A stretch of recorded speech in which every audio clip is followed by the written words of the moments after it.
Nosokafana tamin'ny fomba ofisialy omaly ihany koa ny jobily fankalazana ny 2020 taonan'ny tarana-dRamiangola sy Rangita teny amin'ny Fjkm Analamahitsy. Nifamotoana teny amin'ny Fjkm Analamahintsy ny tarana-dRamiangola sy Rangita omaly tolakandro nandritra ny hetsika fitondrana am-bavaka ny taom-pankalazana ny 2020 taonan'ny fianakaviana. Nosokafana tamin'ny fomba ofisialy omaly tokoa izany jobily fankalazana ny 2020 taonan'ny tarana-dRamiangola sy Rangita izany.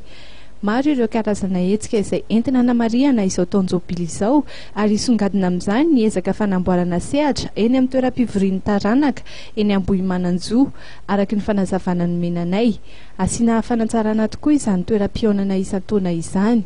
Isy sakafom-pifaliana ihany koa ahafahan'ny mpikambana ao amin'ny fianakaviana izay efa mahenika ny nosy eny hatrany ivelany mifamory izay ho tanterahana atoato.